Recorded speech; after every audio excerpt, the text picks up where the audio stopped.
The horror sci-fi classic Alien gave us Ellen Ripley, feminist icon, but her hard-fought victory over the nightmare xenomorphs nearly didn't make it to the screen. Believe it or not, Ripley almost didn't survive her final encounter. The theatrical ending of Alien remains seared into fans' minds. It's a classic slasher sequence. Ripley and Jonesy, the orange cat, have made it to the Nostromo's escape shuttle. The cat is secured in the cryo bed and Ripley strips down to her underwear. Her bare skin isn't shot for sex appeal. It's a sign that she feels safe enough to make herself vulnerable.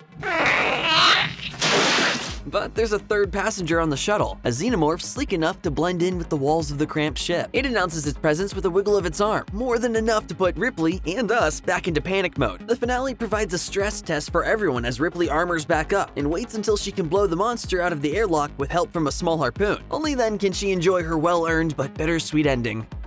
On the promotional circuit for Alien Covenant in 2017, Ridley Scott revealed his original plan for a nightmarish and frankly cruel last-minute twist ending. The changes start once Ripley makes it to the shuttle. After she's prepped the cat and started readying herself for the long sleep, the xenomorph launches its attack, and Ripley counters with the airlock gambit we know. This time, however, the harpoon doesn't work, and the critter launches itself forward into the ship. The xenomorph then kills Ripley. According to Scott, I thought that the alien should come in, and Ripley harpoons it, and it makes no difference. So it slams through her mask and rips her head off. Yes, I read you. The answer is negative. Then, in a horrific display of evolution, it sits down at the comms console, opens a channel, and perfectly mimics Dallas's voice. The film ends with another distress signal that's actually a deadly trap. Only this time, the rescuers won't find a bay of eggs, much less the sleeping Ripley of the canon ending. All they'd get is a keenly intelligent monster. Let's be honest, this ending stinks. And it may have spelled the end of the 40-year-old blockbuster Alien franchise before it even got going. While losing some of the Alien saga wouldn't be terrible, we're looking straight at you, Alien Covenant. And don't get too cozy either, Alien Resurrection. James Cameron's Aliens is at least as iconic as the original, but audiences connected with the humans of the Nostromo, and that means Ripley. Without her, all bets are off. In 2017, Scott explained to Entertainment Weekly how he pitched that alternate ending to Fox over the phone. As he describes it, the tension from the studio was audible, with a long, uncomfortable silence punctuating Scott's description of Ripley's grisly end. The story ends with an exec arriving on set 14 hours later, threatening to fire Scott immediately if the film ended with Ripley's death. Big things have small beginnings.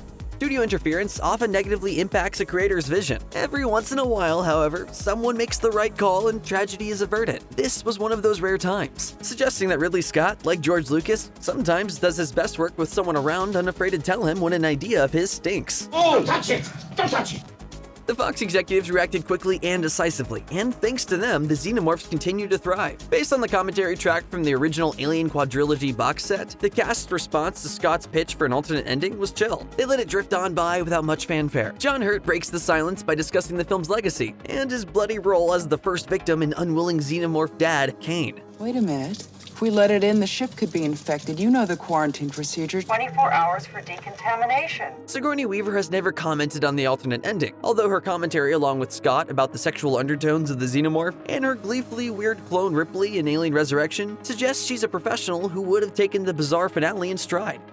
There's zero evidence to suggest that director John McTiernan and his screenwriters, the sibling team of John and Jim Thomas, knew about the alternate ending to Alien in 1987 when they made Predator. But it's a neat coincidence that the Yautja Predator uses the same trick Scott once conceived for his xenomorph. Predator makes very little use of human mimicry, with the hunter first practicing Mac's voice after Mac uses his knife to spear a scorpion on the shoulder of op leader Dylan. The Yautja also imitates Billy's laugh, though it speaks English in its own rattling voice when face-to-face with Arnold Schwarzenegger's Dutch at the film's climax. Future movies use this trick to great effect, including turning Danny Trejo into bait in Predators. But it's never against the xenomorph in the less than stellar matchup movies. In retrospect, that's a missed opportunity, and it's still a wild twist of fate that these franchises cross wires in this way. While the ability to mimic human speech makes zero sense for a xeno, it worked perfectly for these clever, less mindlessly primal intergalactic hunters.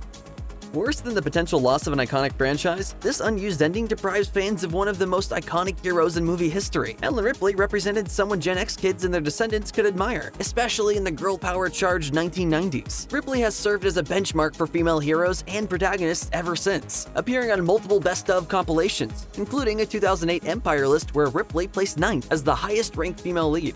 This is Ripley, last survivor of the Nostromo. Signing off. Alien also launched Sigourney Weaver into orbit, making her one of our favorite must-see actors. Ripley netted the then-fledgling film star BAFTA and Saturn Award nominations. Without Ripley's strength, Weaver's later performances, like the flighty and funny Diana from Ghostbusters or the Uhura surrogate Gwen DeMarco from Galaxy Quest, would likely never have happened. We'd have been all the poorer without Weaver, much less Ripley's legacy. Through Ripley, all things are possible. Down with the xenomorphs!